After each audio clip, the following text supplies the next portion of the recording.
আচমকা প্ল্যান হলে যা হয়, হাতে শুধু জুনের শেষ দুদিন, বর্ষায় জঙ্গল বন্ধ হয়ে যাবে। তাই অনলাইনে 2টো কোর সাফারি বুক করেই এবার আমরা ছুটে এসেছি সাতপুরা। আগের দিন মাঢাই এসেই শুনলাম আসার খবর, গত কদিন ধরে লাগাতার সাইটিং হচ্ছে। শুনেই উত্তেজনাটা বেড়ে গেল। সকালে মাঢাই কোরজোনে সাফারি করেছি, টাইগার সাইটিং হয়নি, তবে মুগ্ধ করেছে সাতপুরার ল্যান্ডস্কেপ। তোমরা চাইলে ব্লগটা দেখতে পারো, ডেসক্রিপশনে লিংক করে দেবো। এখন এদিকে পর্যটকদের বেশি ভিড় নেই, তবে সাইটিংয়ে এবার কোর জোনকে টেক্কা দিচ্ছে বাফার। তাই রিসর্টের ম্যানেজারই এই সাফারিটা করতে বললেন। আমরা তো শুনেই এক পায়ে খাড়া, কি ভাগ্যি তৎকালে বুকিংটাও পাওয়া গেল।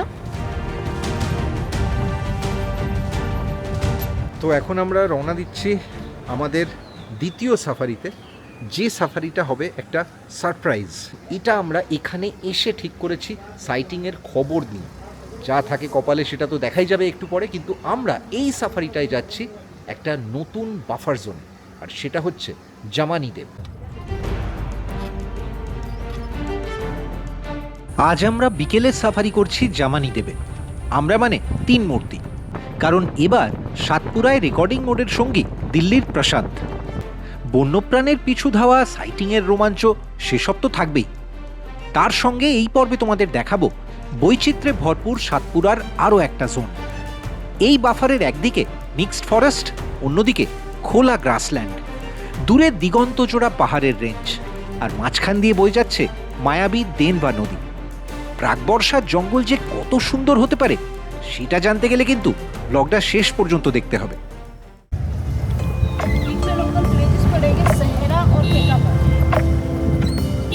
ভিলেজেস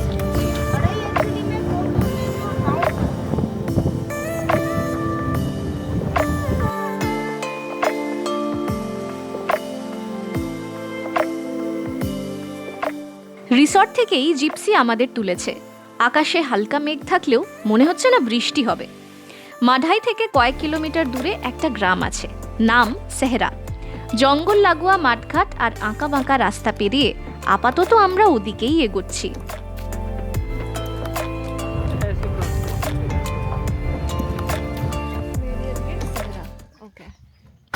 আমাদের সঙ্গে আজকে আছেন গাইড বর্ষা, আর জাভেদ আছেন ড্রাইভার। তো এই আমরা এখন জাস্ট জঙ্গলে ঢুকবো, বাজছে 4:20, কারণ প্রায় 10-12 কিলোমিটার বোধ হয়, আমি এক্স্যাক্টলি জানি না, মানে আসতে হলো আমাদের না 4 কিলোমিটার। আচ্ছা, মাঢাই থেকে এটা আসতে হলো। এখানে জাস্ট পেপার ওয়ার্ক, অ্যান্ড তারপরে এই হচ্ছে গেট। গেটটার নাম সেহরা, কিন্তু আমরা যে এরিয়াটায় ঢুকবো সেটার নাম জামানি দেব। হ্যাঁ, সেহরা গ্রামটা, তার নামেই এই গেটটার নাম হয়েছে, আর জামানি দেব হচ্ছে বাফার জোনটা।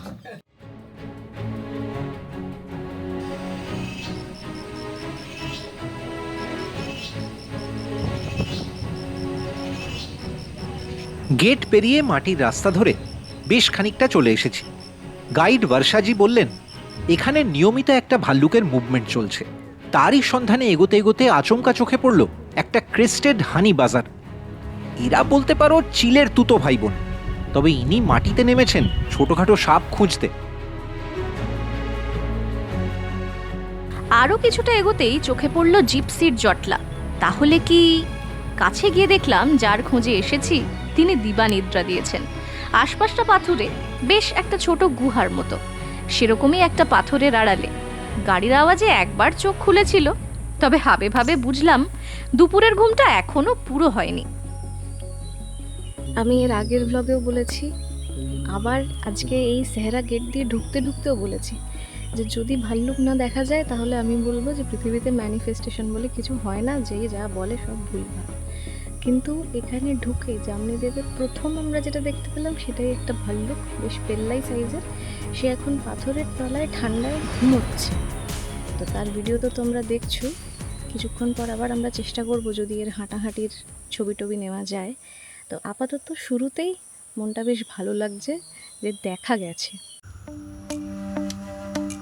সব মিলিয়ে হাফ ডজন বাফার জোন আছে এখানে।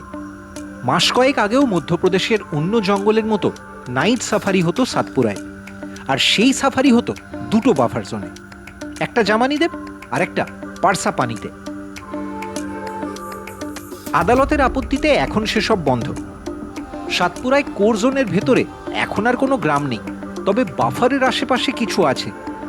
এখানে আদিবাসীদের আরাধ্য দেবতা জামানি দেব, সেই থেকেই এই নাম। মিক্সড ফরেস্ট ছেড়ে আপাতত আমরা চলে এসেছি ওপেন গ্রাসল্যান্ডে। এক মানুষ সমান উঁচু সাবাই ঘাসের জঙ্গল, বাঘেদের ঘাপটি মেরে থাকার জন্য আইডিয়াল হাইড আউট। আসলে এই পুরোটাই দেনবা নদীর রিভারবেড। আর কদিন পর বৃষ্টিতে এই পুরো জায়গাটাই ডুবে যাবে। ওই যে দূরে দেখছো সবুজ পাহাড়ের রেঞ্জ, ওদিকেই পাঁচমারি।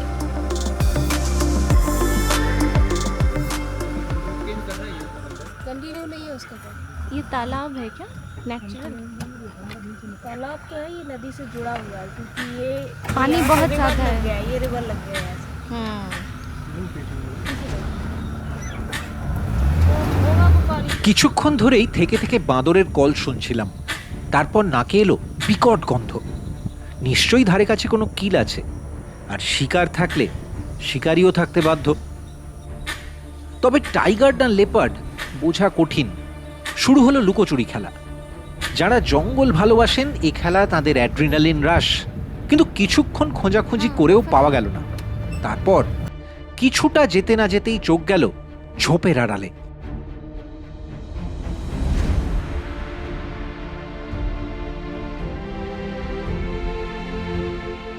লেপার্ড মেল এক্ষুনি আমরা স্পট করেছি। হ্যাঁ হ্যাঁ হ্যাঁ। ইনফ্যাক্ট একদম কিল ক্লাচ ছিল छोड़ के ওখানে, झटका मारते তো हुए। প্রচন্ড গন্ধ ছিল, যেটা হয় 2-3 দিনের পচে যাওয়া কিল হলে। তো আমরা ওই যে ওয়াটার বডির সামনেটায় দাঁড়িয়েছিলাম, একটা জলের ছবি দেখালাম, আমাদের মনে হচ্ছিল ওখানে কিলটা আছে। পরে আমরা বুঝলাম যে কিলটা পেছনে ছিল, গন্ধটা হাওয়ায় ট্রাভেল করে আসছিল। ওখান থেকে লেপার্ড জল খেয়ে আবার খাবার খেয়ে গিয়ে ছায়ায় বসেছে, এবং খুব ধীরে সুস্থে, মানে ভালোই আমরা দেখতে পেয়েছি।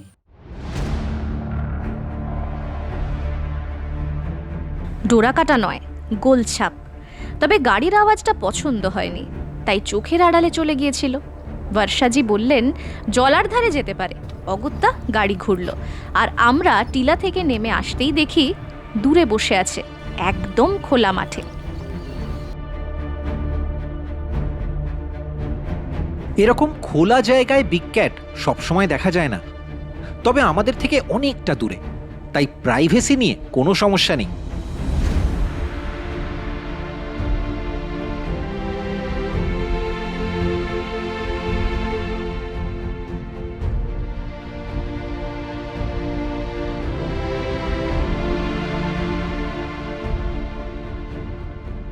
কিছু বলবে?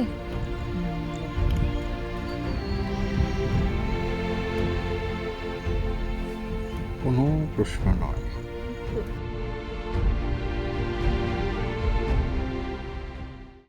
ওপেন গ্রাসল্যান্ডে এসে বসেছে, তো এখনো মুড মেজাজ দেখে বোঝা যাচ্ছে না যে এই বসে থাকার পর্বটা চলবে নাকি এরপরে ঘুম হবে একটা ছোট করে, নাকি একটু মুভমেন্ট থাকবে, সবটাই মর্জি আর কি।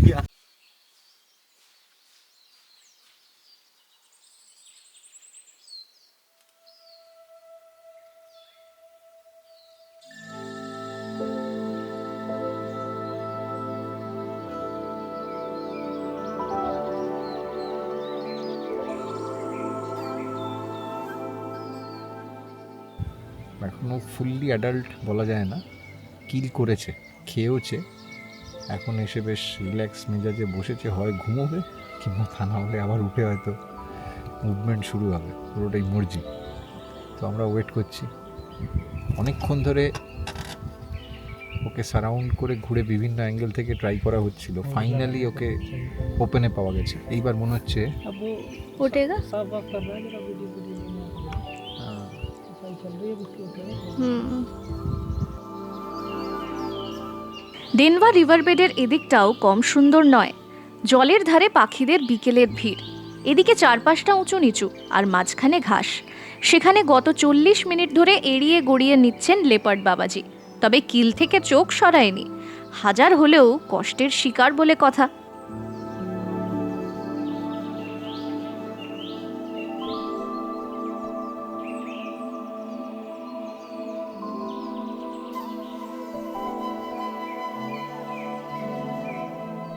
গাইডরা যে কিভাবে মোবাইলে সাইটিংয়ের ছবি পান আজ বুঝলাম।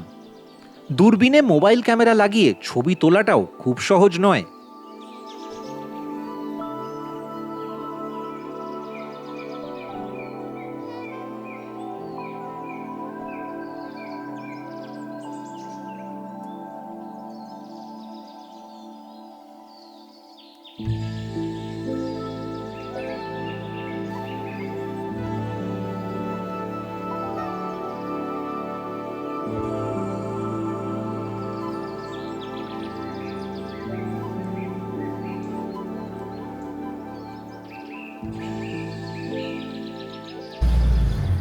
লেপার্ড দেখা হয়েছে, এখনো এখানেই বসে আছে, মনে হচ্ছে না ওর খেয়ে দিয়ে নড়াচড়ার ইচ্ছে আছে বলে।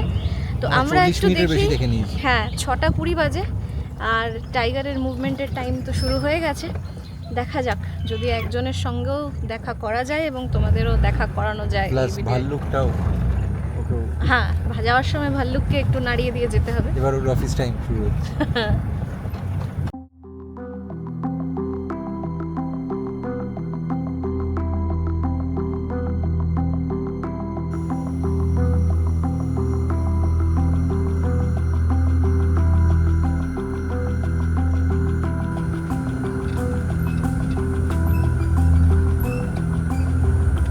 জামানি দেবের এই অংশটা ডোরাকাটাদেরও ট্রানজিট বলতে পারো। কোর থেকে বাফার যাতায়াত করতে বাঘেরা অনেক সময় এদিকটাই বেছে নেয়। আস্তে আস্তে আলো পড়ছে, মানে বাঘেদের মুভমেন্টের আদর্শ সময়।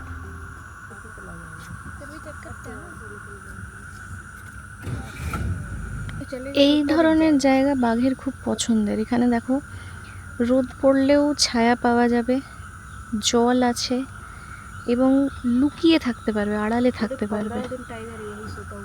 এই যে এক্ষুনি আমাদের যেটা বলছেন বর্ষাজি, যে 15 দিন ধরে একই জায়গায় এখানে বাঘ দেখা যাচ্ছিল।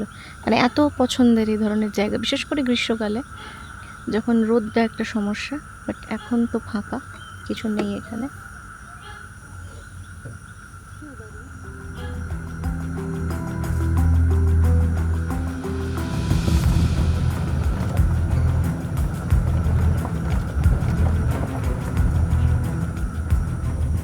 কয়েক মিনিট অপেক্ষার পর আমরা গেটের দিকে রাস্তা ধরলাম। তখনও জানি না ফেরার পথে আরও সারপ্রাইজ অপেক্ষা করছে।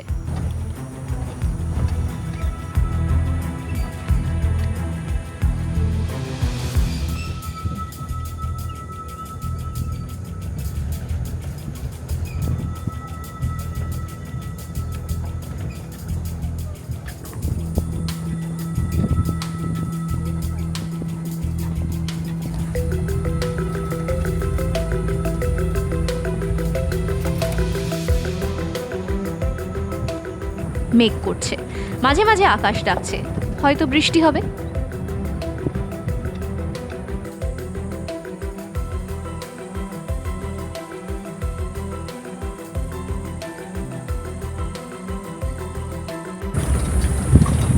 সচরাচর আমাদের একটা ধারণা হয়ে গেছে, যেটা নিয়ে আমরা এক্ষুনি কথা বলছিলাম আমাদের এখানে সবার সঙ্গে, যে কোর মানেই সাইটিং হবে আর বাফার মানেই যেন একটু যেন ফালতু ব্যাপারটা এরকম একটা আছে, মানে নাকুচু ব্যাপার কিন্তু আছে। তো এটা কিন্তু খুব ভুল ধারণা। মানে আমরা গত বছর পরপর 2 জায়গায়, তারপর এবছরও যেটা দেখলাম, দেখুন বাঘ বা ভাল্লুকের জন্য কিন্তু জঙ্গলটা জঙ্গল, ওরা কোর বাফার খুব একটা বোঝে না, ওদের জন্য কোনো ডিমার্কেশনও নেই, সেই পুরোটাই আমাদের জন্য। ফলে এটা আমাদের খুব একটা মানে মানসিক ব্লক আমি বলতে পারি। তো একটা কাজ সবসময় করা যায়, যে কোরের সাফারিটা বুক করে এসে, যেটা আমরা এবারে করেছি, যে আমাদের কিন্তু এই জোনটাতে কোনো প্ল্যানিং ছিল না। আমরা গতকাল এসে শুনলাম যে এখানে খুব ভালো হচ্ছে সাইটিং, এবং ইনস্ট্যান্টলি আমরা ডিসাইড করলাম 3 জনই যে তাহলে আমাদের বিকেলটা আমরা এই জন্যই ফাঁকা রেখেছিলাম, এইভাবেই ডিসাইড করবো বলে। এবং সেভাবেই কিন্তু আমরা এই সাফারিটা ইনস্ট্যান্টলি বুক করে এসেছি। আর বাফারে সহজে পাওয়াও যায় গাড়ি, ফুল জিপ করতে চাইলে তো পাওয়াই যায়। তো আমি কিন্তু আপনাদেরও সেটাই বলবো যে ওইভাবে না ভেবে এরকমও করতে পারেন যে 1টা বা 2টো করে সাফারি বুক করে এলেন, তারপরে এসে এখানে যে ট্রেন্ডটা এই সময় মানে যখন আসছেন সে সময় চলছে দেখেও কিন্তু পরেরটা ডিসাইড করতে পারেন।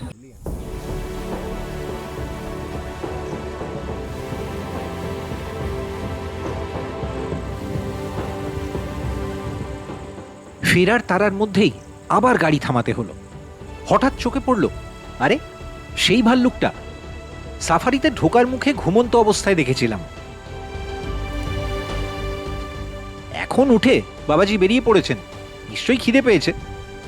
উই পোকা থেকে চাক ভাঙা মধু, মহুয়া থেকে জাম কিংবা তেন্দুর ফল, এই জঙ্গলে ভাল্লুকের জন্য প্রচুর খাবার। ভাবছিলাম যদি রাস্তা পেরোয়, কিন্তু ভাল্লুকটা উল্টে জঙ্গলের গভীরে ঢুকে গেল। আকাশটা দেখো, একদিকে বৃষ্টি আসছে, এদিকে ওই যে সামনে ভাল্লুকের মুভমেন্ট চলছে, আর সেই সঙ্গে সব গাড়িগুলোর বেরোনোরও তাড়া শুরু হয়ে গেছে, কারণ 7টা বেজে পেরিয়ে গেছে। দেখো আমাদের ঠিক প্যারালালে হাঁটছে, এই দেখো।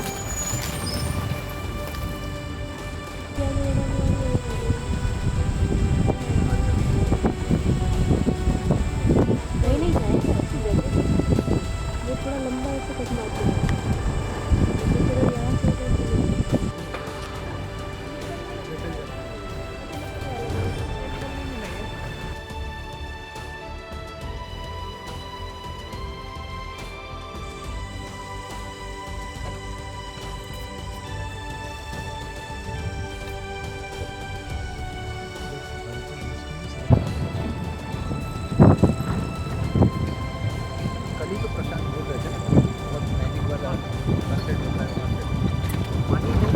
Time over. দেখতে দেখতে 3 ঘন্টা কোথা দিয়ে যে কেটে গেল। সময় কম হলেও জামানি দেবের এই বাফার কিন্তু মনে থাকবে। ফেরার পথে গাড়ি দেখেই হাত নাড়ল গ্রামের কচি কাঁচারা, যেন মনে করিয়ে দিল আবার আসবে কিন্তু।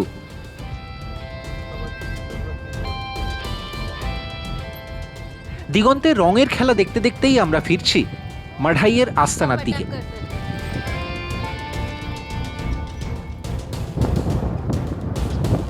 लेपर्ड तो काफी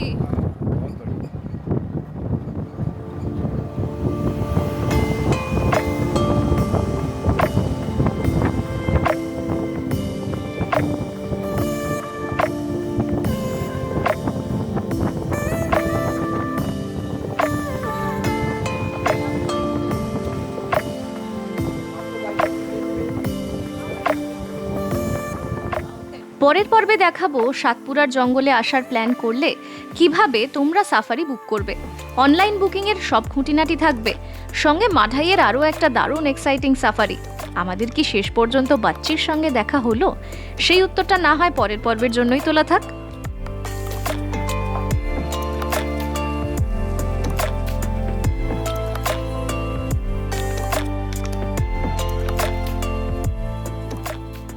কেমন লাগলো আজকের পর্বটা? যদি ভালো লেগে থাকে তাহলে অবশ্যই একটা লাইক করো, আর কোনো প্রশ্ন থাকলে কমেন্টে লিখো।